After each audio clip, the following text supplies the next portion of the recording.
ಉತ್ತರವನ್ನ ಅಥವಾ ಪ್ರತಿಕ್ರಿಯೆಯನ್ನ ಕೊಟ್ಟಿದ್ದಾರೆ.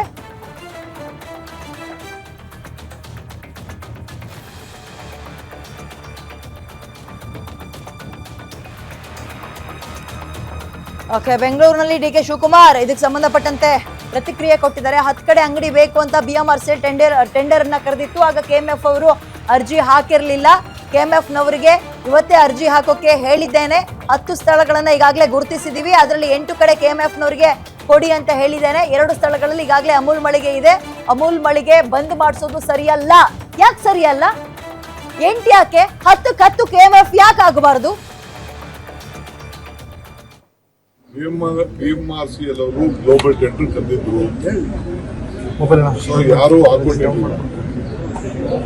ಅಮೂಲ್ ಅವರು ನಮಗೊಂದು ಅಂಗಡಿ ಬೇಕು ಅಂತ ಅಂಗಡಿ ಬೇಕು ಅಂತ ಹಾಕಿದಾಗ ಕೊನೆಗೆ 10 ಕಡೆ ಬೇಕು ಅಂತ ಅವರು ಅರ್ಜಿ ಹಾಕ್ತಿದ್ರು. ಸೊ ಅದಕ್ಕೆ ನಾನು ಇವರು ನಮ್ಮ KMF ಅವರು ಅರ್ಜಿ ಹಾಕಿಲ್ಲ.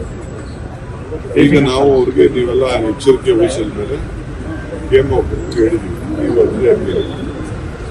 8-10 ಕಡೆ ಐಡೆಂಟಿಫೈ ಮಾಡಿದ್ವಿ. 8 ಕಡೆ KMFಗೆ ಕೊಡಿ ಅಂತ ಹೇಳಿದ್ವಿ. ತಂದಿನಿಗೆ ಕೊಡಿ ಅಂತ ಹೇಳಿ ಅವ್ರಿಗೆ ಅರ್ಜಿ ಹಾಕಿ ಅವ್ರಿಗೆ ಕೊಡಿ ಅಂತ ಹೇಳಿದ್ವಿ. ಸೊ 2ನ್ನ ಯಾರು ಓಪನ್ ಮಾಡಿದ್ದಾರೆ. ಓಪನ್ ಮಾಡೋದ್ರೆ ನಾವು ಮುಚ್ಚೋದು ಸರಿ ಇಲ್ಲ ಅಂತ ಹೇಳಿ, ಯಾಕೆಂದ್ರೆ ನಾವು ಗ್ಲೋಬಲ್ ಟ್ರೆಂಡ್ ನಾವು ಕರ್ಕೊಂಡು ಯಾರು ಬೇಕಾದ್ರೂ ಮಾಡ್ಕೋಬಹುದು. ಸೊ 2 ಅವ್ರು ಇರ್ತದೆ.